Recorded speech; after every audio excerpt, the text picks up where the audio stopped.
Olá a todos. Hoje eu gostaria de falar um pouquinho sobre história, ok?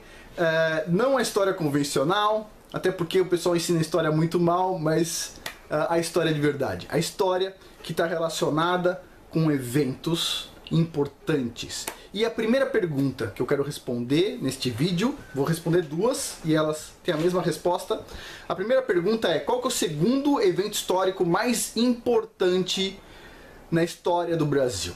Na nossa história, ok? E a segunda pergunta é: qual é o evento catastrófico natural mais importante para a história do Brasil? E, bom, lá vai a resposta.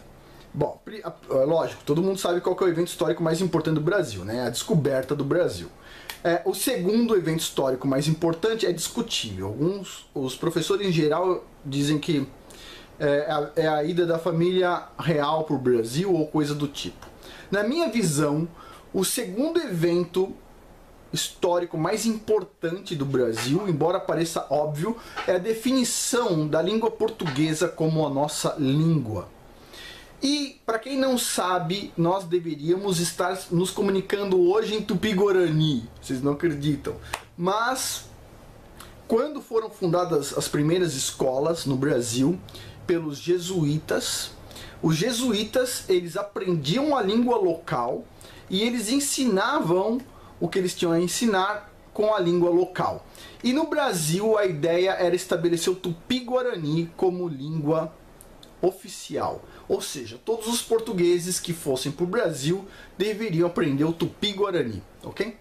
Os jesuítas, bom, os jesuítas representam uma figura complicada na história, ok? Eu não sei porque no Brasil ninguém fala dos jesuítas, as histórias por trás dos jesuítas, mas eles são figuras bastante polêmicas. Por quê?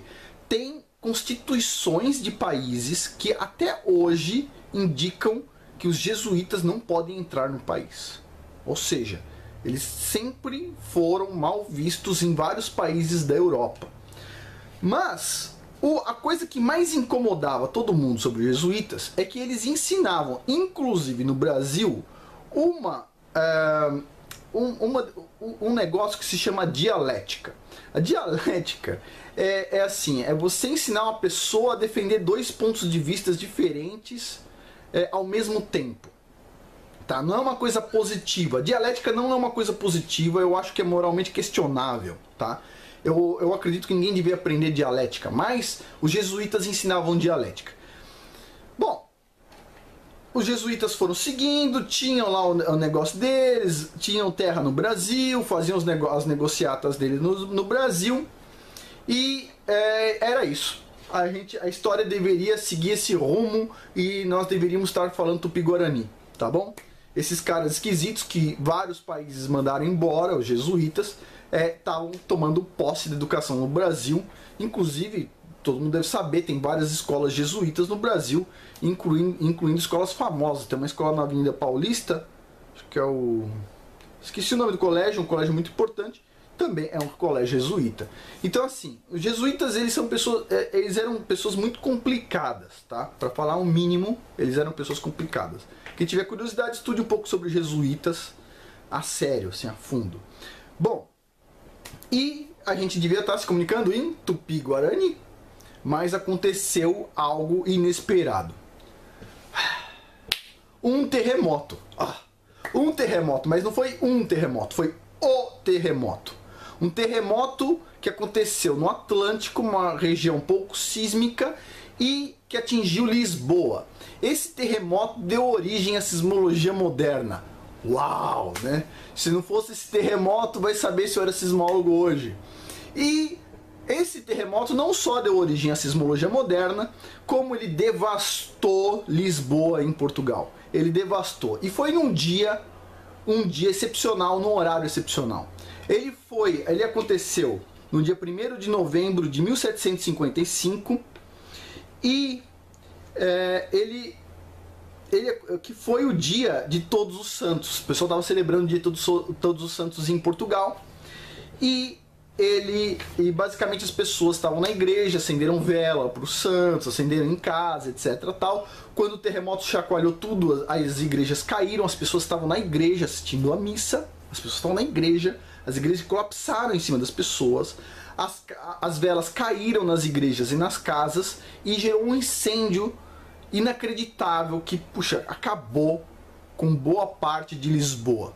As pessoas que conseguiram sobreviver a isso, desesperadas no meio daquele monte de incêndio, vários focos de incêndio em Lisboa, correram para a praia e para os rios. E aí chegou o tsunami. E chegou um tsunami de 20 metros de altura, que entrou 250 metros para dentro de Lisboa e pum, matou o resto, boa parte das pessoas também. Puxa vida, um terremoto catastrófico. Bom, e o rei de Portugal nisso tudo? O rei de Portugal, no dia anterior, estava tendo uma briga. No dia anterior ao terremoto, estava tendo uma briga. Ele queria assistir à missa, a mulher dele queria ficar no palácio e a filha dele queria ir para a fazenda, tá? Tudo isso que eu estou contando para vocês não está na Wikipédia, não está escrito em boa parte dos livros, ok? Isso foi contado para mim por um grande pesquisador que fez um livro sobre o terremoto de Lisboa, só um parênteses aqui, que foi o Igor Paca, do IAG USP. O livro deve estar disponível à venda dentro do Instituto de Astronomia, Geofísica e Ciências Atmosféricas da USP. Tem várias fotos, etc. tal, mas um pesquisador fantástico. E, bom, embora provavelmente a gente discorde de várias coisas, mas essa história que foi me passada. Então estava tendo essa confusão. O rei queria ir para a missa, a mulher dele queria ficar no palácio e a filha dele, que era muito teimosa, queria ir para a fazenda. A filhinha mimada. E adivinha? O rei resolveu fazer as graças da filha mimada, chamou o padre fez uma missa bem rápida, bem de madrugada mesmo. Eles pegaram a carruagem real e foram para a fazenda, ok? No meio do caminho aconteceu o terremoto, eles sentiram na carruagem real o tremor de terra. O palácio do rei, onde a mulher dele queria ficar, colapsou, acabou. Quem estava lá morreu. A igreja onde o rei também queria ir, caiu, colapsou. E, bom, a família real saiu sem nenhum arranhão, graças à filha mimada. Uau! Esse rei, já até agora para mim não confundir aqui, qual que era o nome do rei? Dom José I. O rei Dom José I, depois disso, nunca mais viveu em Palácio Real. Ele viveu com a família dele numa tenda real, mas uma tenda luxuosa, tá? Ele tinha claustrofobia de lugares fechados depois do que aconteceu com o terremoto. Foi uma coisa horrível. E nisso tudo, o rei, puxa, não sabia como lidar com aquele monte de coisa do terremoto, e um dos nobres da aristocracia portuguesa, que se tornou o Marquês de Pombal, com histórias muito mal contadas no Brasil, muito mal contada na Wikipédia também, ele tomou a frente e acertou aquele negócio. Quando perguntado como resolver isso, ele respondia com resposta simples: enterrem os mortos, cuidem dos vivos. Simples. Ele contratou um monte de arquiteto e, inacreditavelmente, um ano depois, Lisboa estava de pé, construções antissísmicas, ruas largas, avenidas largas, né? Tanto que ele foi questionado por que avenidas tão largas em Lisboa, e ele sempre respondia também da mesma forma: um dia perguntarão por que avenidas tão estreitas em Lisboa. Bom, o Marquês de Pombal recebeu muito prestígio junto ao rei, mas ele teve que, administrar uma confusão, e dentro dessa confusão toda, uma classe de pessoas que ele já não gostava, resolveu implicar, dizendo que tudo aquilo era para fazer com que Lisboa fosse trocada de lugar, porque aconteceu dentro de um dia de um feriado religioso, etc. tal. E esse grupo de pessoas, inventando superstições, eram os jesuítas. E os jesuítas se preocupam em qualquer coisa, ok? E os jesuítas faziam uma outra coisa que o Marquês de Pombal não gostava. Eles ensinavam dialética. E o Marquês de Pombal, naquele tempo, já é um cara muito inteligente, ao contrário do que diz na Wikipédia, ao contrário do que ensina nos livros de história, resolveu acabar com aquilo e falou: sabe uma coisa? Os jesuítas estão convidadíssimos a saírem de Portugal e de todas as colônias portuguesas, incluindo o Brasil. os jesuítas tiveram que largar o osso e o Marquês de Pombal definiu: a partir de agora a educação em todas as colônias portuguesas acontecerá em português. E não, o Brasil não é mais tupi-guarani, a língua que se fala português. E tudo que for ensinado vai ter que ser ensinado em português. E se a gente fala português, é graças ao terremoto e a essa resposta imediata e fantástica do Marquês de Pombal. Se não fosse o Marquês de Pombal, estaríamos agora nos comunicando em tupi-guarani, não é isso? E tudo isso por causa de um terremoto, o terremoto que fundou a sismologia moderna. E ele fundou a sismologia moderna porque o Marquês de Pombal, sem superstição, criou o primeiro questionário sísmico do mundo. Uau! E que permite até hoje a gente fazer estimativas sobre o terremoto de Lisboa, mesmo não tendo nenhum sismógrafo na época. Todos os arquivos sobre esse terremoto estão na Torre do Tombo, em Portugal, e puxa vida, é fantástico. Agora, é interessante, só um parênteses, para vocês entenderem.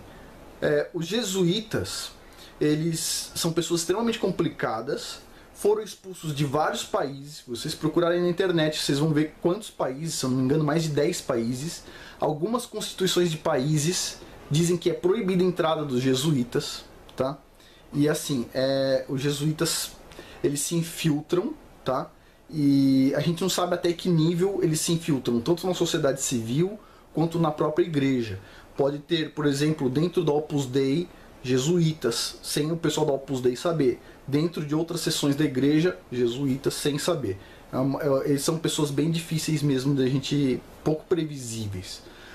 Mas é isso, a história é essa. Se dependesse dos jesuítas, estaremos nos comunicando em tupi-guarani, mas parece que o Criador do Universo, de alguma forma, não sei porquê, mandou um terremoto.